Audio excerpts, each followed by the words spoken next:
Dolls.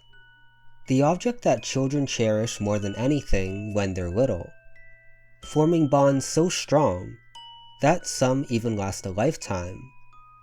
But let's be honest, most dolls are pretty creepy. Hell, that's why they're constantly the main evil in so many films.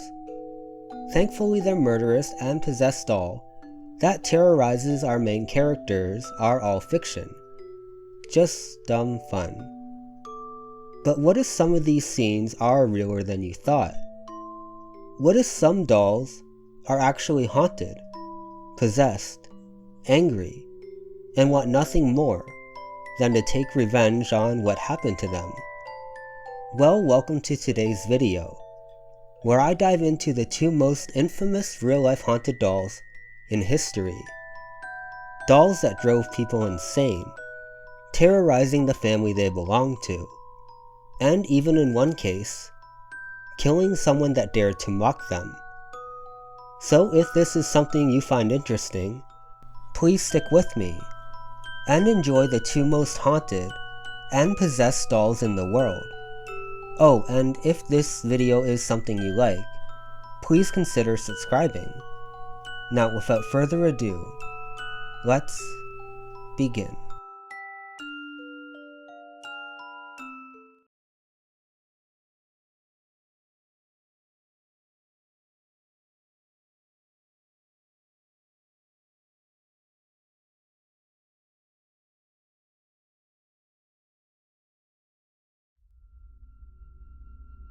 Chucky, a story about a killer who transforms his soul into a children's doll to avoid death.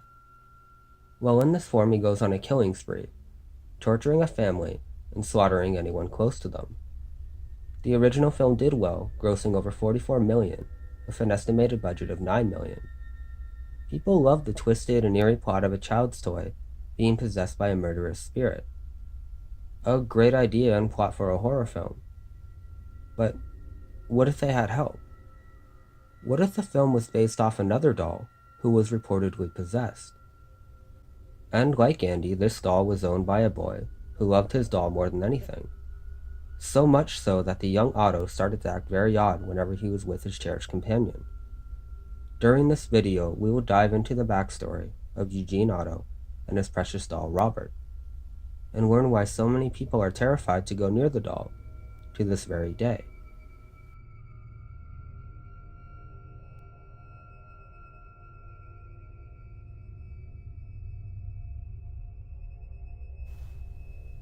The doll belonged to Eugene Otto. As a boy, Eugene was blessed with a comfortable upbringing in Key West, Florida. Surrounded by support staff to take care of the young boy, the origins of Robert are not exactly known. But some believe Robert was given to Eugene by his grandfather when he returned from a trip to Germany. Another theory is that the Otto family mistreated their staff and maids. One day, when a maid was caught practicing voodoo in the home, she was fired. But before leaving, she gave the doll to a young Otto. Otto quickly took a liking to Robert and began bringing him everywhere. At first, no one really thought anything was out of the ordinary. Otto is young, and it's perfectly fine to have an imaginary friend or doll you talk to as a child. But then people started to hear a deeper voice whisper back when Otto talked to Robert. Those who heard their conversations were worried, but then convinced themselves that they were either hearing things or Eugene was the one speaking for both of them. I mean, wouldn't anyone? I'm positive if I heard a young Otto having a conversation with his doll, I would chalk it out to my imagination as well. And if that's all that happened, the story of Robert the doll would be a fairly boring one. A boy talked to his doll when he was younger and grew out of it. But that's not what happened. In fact, the two never stopped talking to each other, and Otto's infatuation with Robert grew even more. A loud and violent commotion could be heard almost nightly, coming from Otto's room. When he would be checked on, there would be furniture thrown across the room, and Otto's other toys torn apart. When Eugene was found, he would be huddled in the corner of his room, terrified. When asked what happened, all Eugene would say was, "Robert did it." After a while, the doll couldn't be ignored. so it was decided Robert would be placed in the attic. At nighttime, Robert could be heard moving around the upstairs part of the mansion, and was even heard giggling throughout the night. When Eugene grew up, he found his old friend, and began taking him everywhere again. Otto worked as an artist, and even married. Otto placed Robert at the window of their home to give him a nice view. When people would pass by the home, some would say they saw Robert moving around the window and disappear, only to appear again a few seconds later. Word got out, and residents began avoiding the home. Unfortunately for Robert, Eugene's new wife hated the doll as well, and he was banished to the attic. Instead of the attic, Robert convinced Eugene to put him in the turret room, because he wanted a room with a nice view. As Eugene aged, he spent nearly all of his time in the turret room, talking to Robert and painting, until his death in 1974. After the death of Eugene and his wife, their home was bought by Myrtle Redder, and just like before, the events started again. Myrtle stated that the doll would be in a different place in the home from where she left him. Her guests would also say the doll would disappear from sight, and his expression would even change when they spoke negatively about him. Finally, in 1994, Myrtle had enough and donated Robert to the Fort East Martello Museum in Key West, Florida, where he still resides to this day.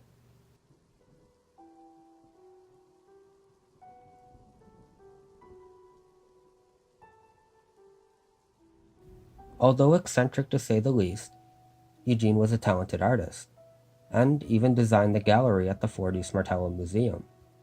He also had plans to turn his own home into a museum, with a wax imprint with the artist's hands as a sticking point. Though his dream was never realized, the home became known as the Artist House, and has attracted a large tourist crowd, wanting to see the home where Eugene and Robert grew up in.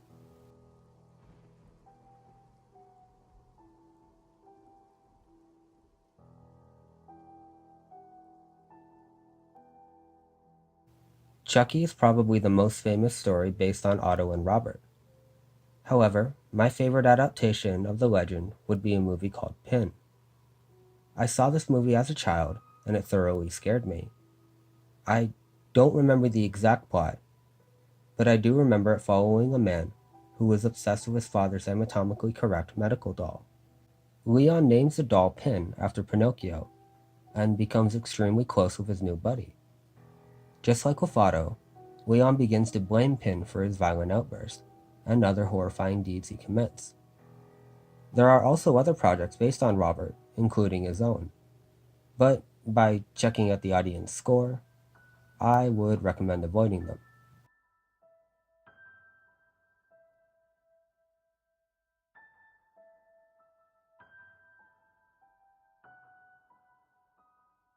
This is a tough one.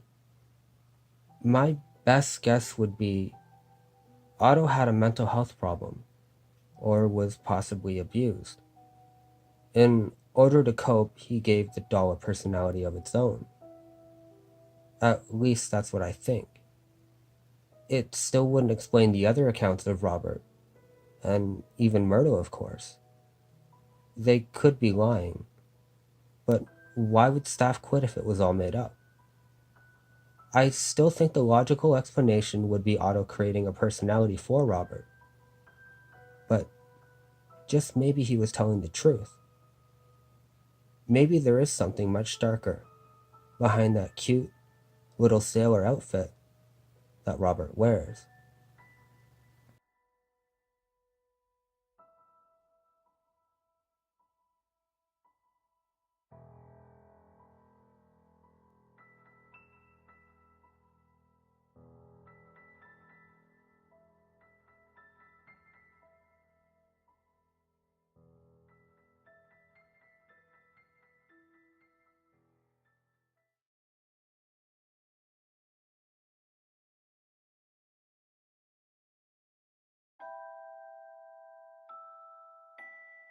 Annabelle, probably the second most famous haunted doll behind Robert.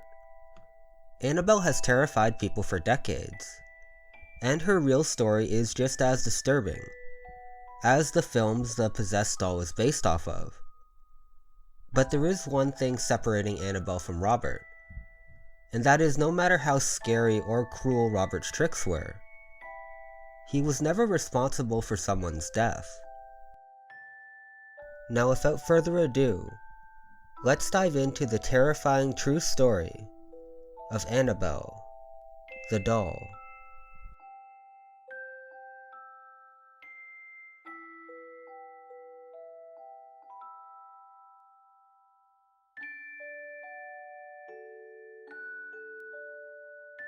In 1970, the doll was given as a birthday gift to a 28-year-old nurse named Donna. The nurse absolutely loved her gift and brought her doll home to her apartment, which she shared with another nurse named Angie. At first, nothing went wrong. Annabelle was placed on the sofa, greeting guests with her lively and colorful clothing. However, things started to change. The doll seemed to move around the room by itself. One day Donna left the doll on the sofa and went to work. When she returned, the doll was in her bedroom, with the bedroom door shut. The two nurses chalked this up to misremembering where they put the doll. But soon after, they began finding notes throughout the apartment that read, "Help me." The notes were written on parchment paper, which the two women did not keep in their home. For the most part, the occurrences were eerie and scary, but nothing dangerous. At least that was until Lou, Angie's boyfriend, was alone in the apartment when he heard rustling and movement coming from Donna's room. He went to check on what the noise could be, where he saw Annabelle lying face down on the ground. All of a sudden, Lou felt a searing pain in his chest. He ripped off his shirt and saw bloody claw marks running through it. After this and other occurrences, the two women have had enough, and invited a medium to their home to see if the doll was truly responsible. During the seance, the medium informed them that the doll was possessed by a dead 7-year-old girl named Annabelle Higgins, whose body had been found years earlier on the site where their apartment building had been built. The medium claimed that the spirit was benevolent and simply wanted to be loved and cared for. The two young nurses felt bad for the spirit and consented to allow her to take up permanent residence in the doll. However, over the years, Annabelle got more and more aggressive, so much so that Donna and Angie called on a priest named Father Hegan. Hegan contacted his superior, Father Cook, who alerted Ed and Lorraine Warren. Ed and Lorraine believed that the problem started when the two girls started to show Annabelle sympathy. The Warrens believed that they were actually dealing with a demonic force, who was in search of a human host within Annabelle, and not a benevolent soul. Here's what the Warrens said about Annabelle. Spirits do not possess inanimate objects, like houses or toys. They possess people. An inhuman spirit can attach itself to a place or object, and this is what occurred in the Annabelle case. This spirit manipulated the doll and created the illusion of it being alive in order to get recognition. Truly, the spirit was not looking to stay attached to the doll. It was looking to possess a human host. Immediately, the Warrens noted what they believed were signs of demonic possession, including teleportation, the doll moving on its own, materialization, the parchment paper notes, and the mark of the beast, Lou's clawed chest. The Warrens subsequently ordered an exorcism of the apartment to be performed by Father Cook. Then they took Annabelle out of the apartment and to her final resting place in their occult museum, in the hopes that her demonic reign would finally end.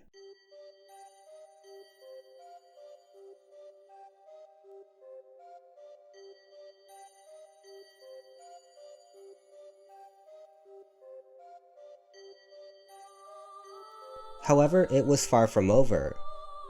On their way home, the Warrens decided to avoid the highway, scared that Annabelle would cause the vehicle to crash. So instead they took the back roads home. But as they drove, the brakes began to stall in the car, leading to a near fatal crash. Ed decided to toss holy water onto the doll, and once he did, the brakes began to work normally. Once home, Ed and Lorraine placed the doll in Ed's study. There, they reported that the doll levitated and moved about the house, even when placed in the locked office of an elder building. The Warrens claimed that she would turn up later inside the home. Realizing this would not stop, the couple locked Annabelle in a custom-made glass case.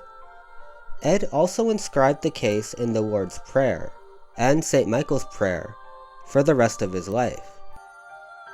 Ed would also periodically say a binding prayer over the case, ensuring Annabelle remained trapped. Since being locked up, the doll has not moved. Unfortunately, that did not mean the occurrences stopped. A priest who was visiting the home picked up Annabelle and laughed at the thought she was possessed. Ed warned the priest, but he just laughed and called the man foolish. On his way home, the priest was involved in a near-fatal crash. The thing is, before the accident, the priest swore he saw Annabelle in his rearview mirror. Another visitor banged on the glass and mocked people who believed Annabelle was cursed. On his way home, his motorcycle spun out of control, and he crashed into a tree, dying instantly. His girlfriend was also on the bike, but ended up surviving. She did admit before the crash they were laughing about Annabelle. Since then, more occurrences have happened, convincing many people that Annabelle is indeed possessed by an evil entity, and must under any circumstances never be mocked, belittled, or screamed at, unless you want to risk the fate and end up like those who have done so.